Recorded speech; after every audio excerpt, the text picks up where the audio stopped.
आने वाले समय में, क्योंकि समय थोड़ा है परमात्मा के पास में, जितनी आत्माओं को गुरुदेव भगवान निकालेंगे अपने शरीर में रहते सहते, यानी इस तेज पुंज के शरीर में जो हमें दिखाई दे रहा है इनका, इस शरीर में धरती पर संत रूप में रहते रहते परमात्मा जितनी आत्माओं को निकाल पाएंगे निकाल देंगे।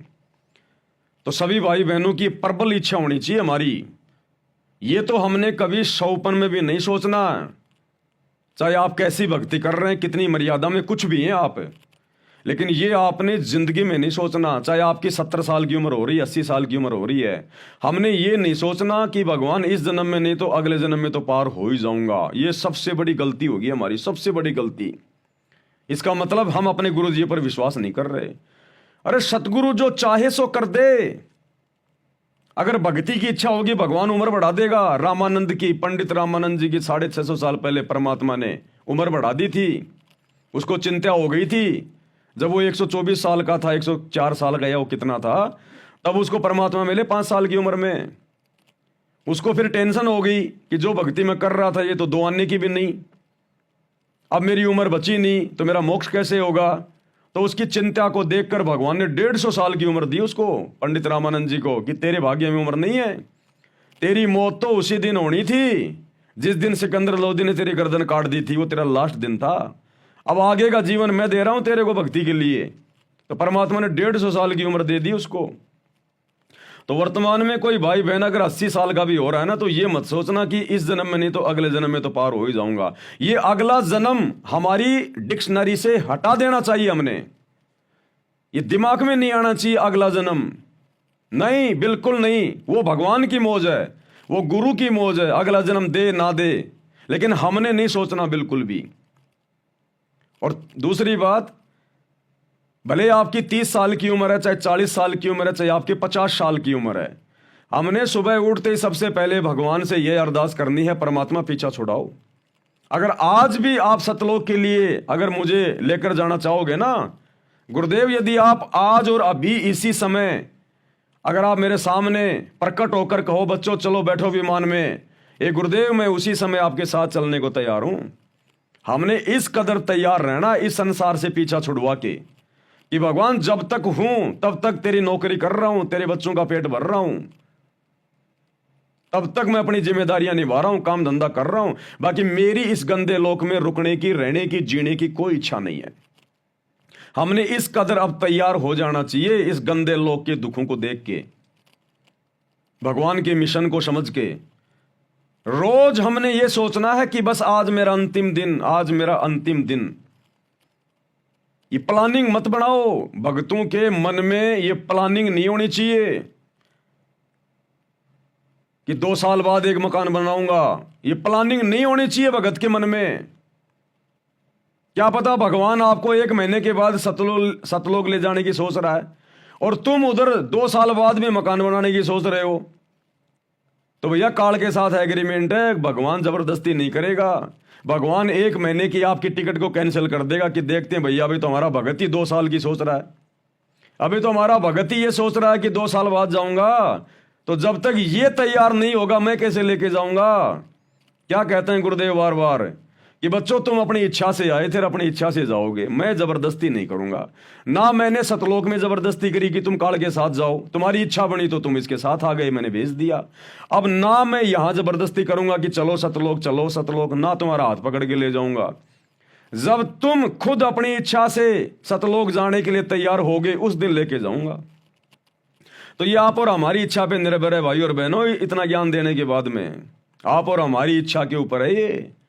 तो हमने ये मन में प्लानिंग नहीं करनी यदि हम भगत हैं तो, और अगर हमें ज्ञान समझ में आ गया और मोक्ष चाहते हैं तो, कि 2 साल बाद में वहां पर जो मेरा प्लाट खाली पड़ा है ना उसमें एक मकान बनाऊंगा। तो गई तेरी 2 साल तो हो गई तेरी बर्बाद। क्या पता तेरा गुरु तेरे को 2 महीने बाद सतलोक ले जाने की सोच रहा था और नालायक तूने अपने पैर पे मार ली वो कुल्हाड़ी कि 2 साल बाद तो मैं प्लाट बनाऊंगा। वो प्लाट बनने के बाद फिर सोचेगा 2 साल तो इसमें रहूंगा आराम से, हैं, फिर आने वाले 2 साल में हो जाएगा तेरे पोता, फिर सोचेगा 6-7 साल तो पोता खिलाऊंगा भी, तो यही रह जाएगा फिर। तो भगत ने प्लानिंग नहीं करनी, 2 टाइम की रोटी परमात्मा दे रहा है, बस उसी में संतुष्ट रहना हमें। आपने प्लानिंग नहीं करनी कि मेरे खेत के पास में से रिंग रोड निकल गई, अरे हाईवे बन गया, जमीनों के भाव बढ़ गए, वहां मैं 2 साल बाद में एक ढाबा खोलूंगा, गाड़ियां रुकेंगी, लोग खाना खाएंगे, घर में पैसे आएंगे, गया काम से। प्लानिंग नहीं करनी, किसी चीज की प्लानिंग नहीं करनी हमने। अगर हमने प्लानिंग करनी है तो सतलोक जाने की करनी है कि कब गुरुजी आएंगे, कब गुरुजी आएंगे, मेरे अंदर क्या कमी रह गई जो परमात्मा अभी तक लेने नहीं आ रहे, क्या कमी रह गई मुझे। अपनी कमियों को देखो, अपनी कमजोरियों को देखो, अपनी भक्ति को बढ़ाओ, गुरुजी को प्रसन्न करने के तौर तरीके अपनाओ सतलोक जाने के लिए। और प्रतिदिन हमने ये सोचना कि मैं त्रिकुटी पे खड़ा हूं, त्रिकुटी पे। यदि किसी भाई बहन को यह पता चल जाए कि मैं त्रिकुटी पे खड़ा हूं और आज मेरी फाइनल परीक्षा है, और काल हर प्रकार से किसी सुंदर औरत को भेज के, किसी सुंदर युवा जो पुरुष को भेज के, या कोई धन दौलत का लालच दे के, या ब्रह्मा विष्णु महेश बनाने का, उनके लोक में कोई देव का कोई पद देने का लालच मुझे दिया जाएगा आज। क्योंकि गुरुजी सत्संग में बताया करते थे कि बच्चों, तुम्हारा जो असली खेल है ना वो त्रिकुटी पे शुरू होगा।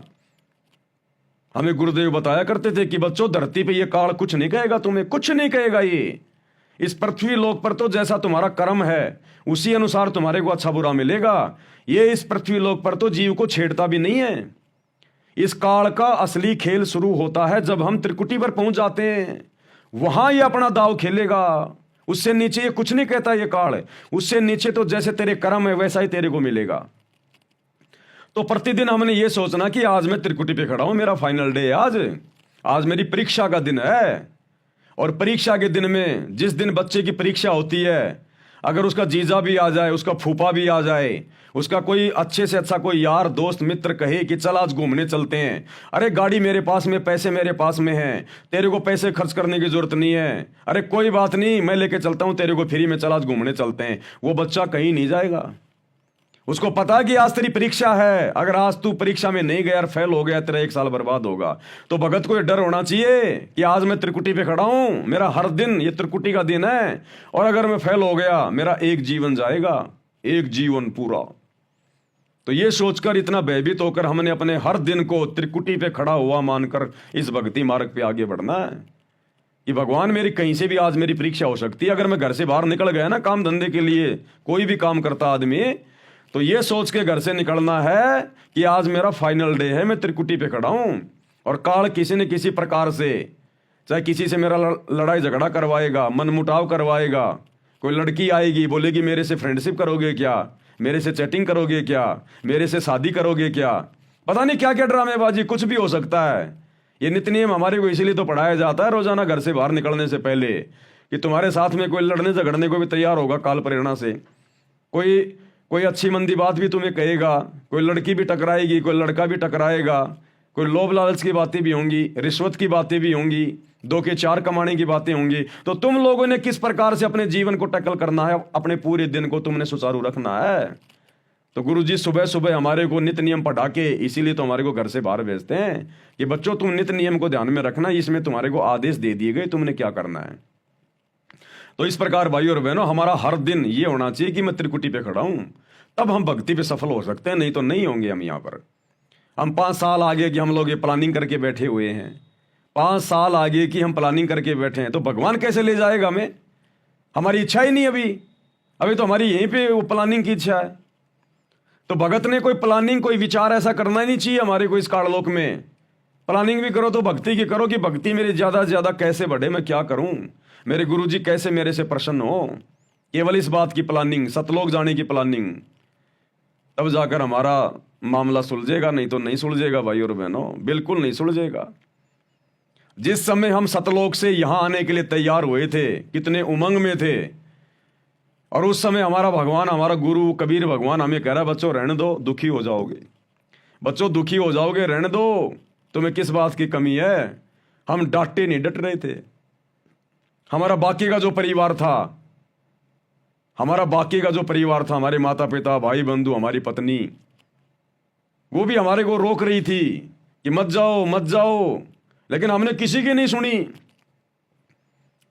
सुनी हमने, और हम काल के साथ में आ गए। इस कदर हमने तैयार होना पड़ेगा, यहां हम किसी की नहीं सुनेंगे अब, किसी की भी, चाहे कोई कितना बड़ा हमारे को कोई पद दे, चाहे कोई कितना बड़ा हमारे को धन दे। और ये आएंगे, हमारे सामने परिस्थितियां पैदा होंगी, ये आप देख लेना। अभी तक हमारा भक्ति धन इतना नहीं बढ़ा, लेकिन जब भक्ति धन बढ़ेगा तो फिर चोरों की नजर पड़ेगी, इस काल की नजर पड़ेगी। फिर कंगाल के घर में कोई चोरी नहीं करता। आपने चाय की थड़ी में चोरी होते नहीं सुना होगा कभी। हाँ, बैंकों में लूट पड़ गई, बैंक में लूटमार हो गई, आपने खूब सुना होगा। क्योंकि चाय की दुकान में क्या मिलेगा? पाव भर चाय मिलेगी, 1 किलो चीनी मिलेगी, अदरक की 2-4 वो गठियां मिल जाएंगी, तो उसको कोई नहीं छेड़ता। जहां धन होता है वहां पे लूट होती है।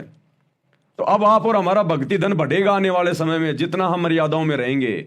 उसके बाद इस काल चोर की नजर पड़ेगी कि ये आत्मा सतलोक जाने के लिए तैयार हो रही है, भाई इसके पास भक्ति धन जमा हो रहा है। फिर आएंगे आपके सामने सारे ऑफर। आज आप और हमारी शकल देख के जो लड़कियां हमारी तरफ देखती नहीं, आपको एक एग्जाम्पल दे रहा हूं, जो लड़कियां भाई बहनों की तरफ देखती नहीं है, जो लड़के बहनों की तरफ नहीं देखते उनकी शकल सूरत को देख के, आने वाले समय में जब भक्ति धन बढ़ेगा, ये काल लोगों में प्रेरणा करेगा। आपके साथ में नजदीकियां बढ़ाएंगे, मित्रता करेंगे, फ्रेंडशिप करेंगे, शारीरिक संबंध बनाने की सोचेंगे वो लोग। आप सोचोगे यार मेरे अंदर ऐसा कुछ है ही नहीं, मैं तो काला कलूटा सा आदमी, बुंडा सा आदमी है ना, मैं ऐसा कुछ को धनवान आदमी, और मेरे साथ में ये नजदीकियां क्यों बढ़ा रहे हैं? वो काल बढ़वा रहा है तुम्हारा भक्ति धन चुरवाने के लिए, तुम्हारी मर्यादा तुड़वाने के लिए। ध्यान रखना, तुम्हारा रिश्तेदार आएगा और कहेगा जी जी कोई बात नहीं जी, मेरे पास में पैसे हैं, मैंने जमीन बेची है, चलो ऐसा करते हैं अपन पार्टनरशिप में मिलकर छोटा सा काम धंधा कर लेते हैं, अजी छोटा सा एक होटल खोल लेते हैं, आप तो संभाल लेना, पैसे मैं लगा दूंगा, कोई दिक्कत नहीं, मत फंस जाना। आपको फ्री के ऑफर आएंगे, आपको फ्री के ऑफर आएंगे। आप जिस कंपनी में काम कर रहे हैं, जिस ऑफिस में आप काम कर रहे हैं, आज आपकी कोई वैल्यू नहीं है। 5 साल बाद आपका बॉस कहेगा अरे अरे फलाने फलाने जी, मैं आपको सुपरवाइजर बना रहा हूं, आपने पूरा ऑफिस संभालना है, आपकी सैलरी भी मैंने 10,000 रुपये बढ़ा दी। मत फंस जाना, भैया मैं तो चपड़ासी वाले काम में ठीक हूं, कम से कम अपनी भक्ति तो कर रहा हूं मैं। अरे भैया मैं तो सिक्योरिटी गार्ड ही ठीक हूं, आते जाते समय गेट खोल देता हूं, बाकी माला लेके भक्ति कर रहा हूं। तू मुझे सुपरवाइजर बनाएगा, 24 घंटे 50 आदमियों पे मेरे को नजर रखनी पड़ेगी, भक्ति क्या मैं क्या करूंगा? वो काल आपको फंसाएगा, आपका प्रमोशन करवाएगा, आपको सुपरवाइजर बनाएगा, आपको मैनेजर बनवाएगा। और जिसको ज्ञान नहीं होगा वो तो सोचेगा हो मैं मैनेजर बन गया, मैनेजर बन गया। तेरे को बनाया जा रहा है नालायक, तेरा समय बर्बाद करवाने के लिए। जो टुकड़े मिल रहे हैं ना छोटी मोटी नौकरी काम धंधे में, अपना कर ले, अपना टाइम पास कर।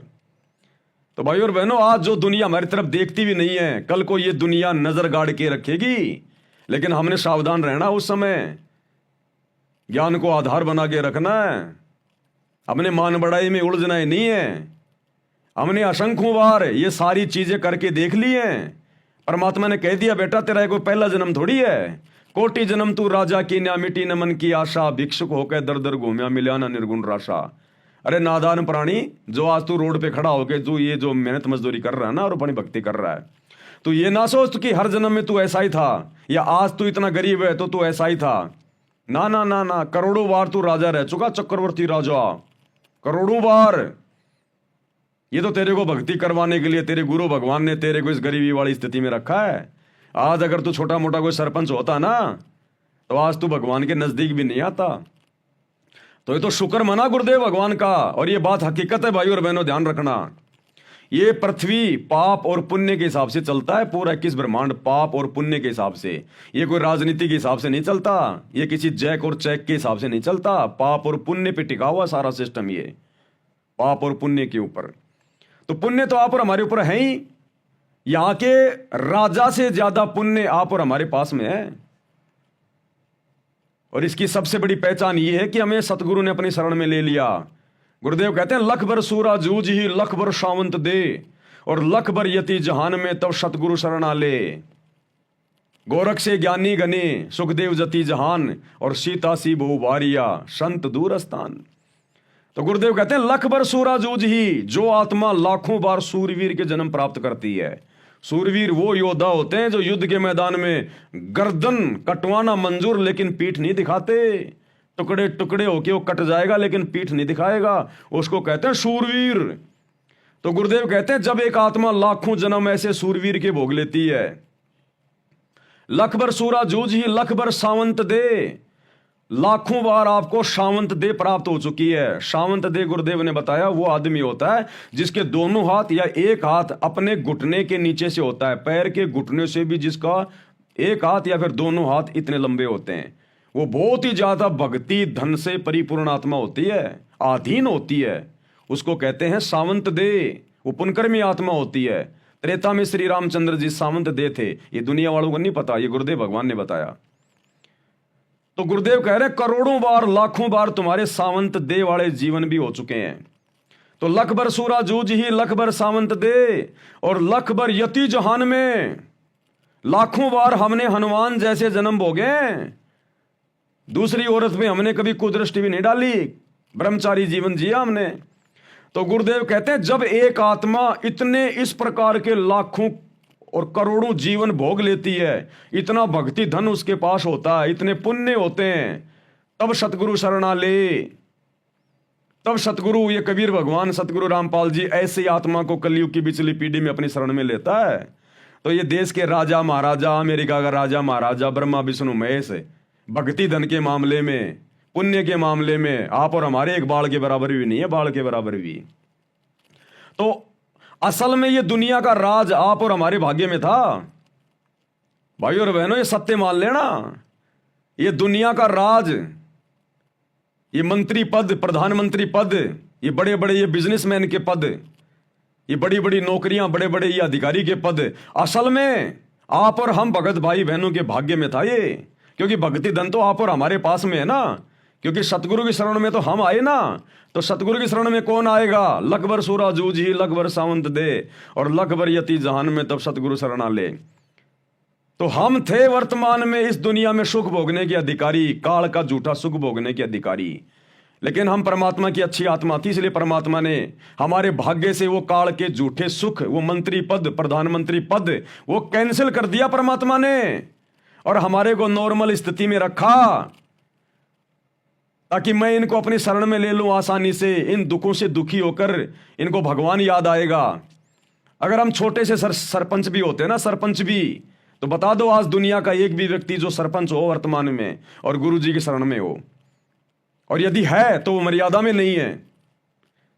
या तो कोई सरपंच गुरु जी की शरण में है नहीं, ये तो सबसे छोटी पोस्ट है। और अगर है कोई एक आधा, तो फिर वो गुरु जी की मर्यादा में नहीं है। वो फॉर्मेलिटी, किसी के कहने से नाम ले रखा है, काम बाकी सारे वही कर रहा हो। तो ये दुनिया के जितने भी जो साई ठाठ बाट वर्तमान में हम देख रहे हैं ना, ये आप और हमारे भाग्य में थे। लेकिन हमारे गुरु ने हमारे ऊपर मेहर बख्शी, रजा बख्शी गुरुदेव ने, आप और हमसे भक्ति करवाने के लिए परमात्मा ने उन काल के झूठे सुखों को डिलीट कर दिया, और क्रोश मार दिया, और आप और हमें अपनी शरण में ले लिया, अपनी गोद में ले लिया। इसलिए ये दास बारंबार कहता है कि दुनिया को देख के नहीं चलना हमने, ये तो हमारा थूका हुआ चाट रहे हैं।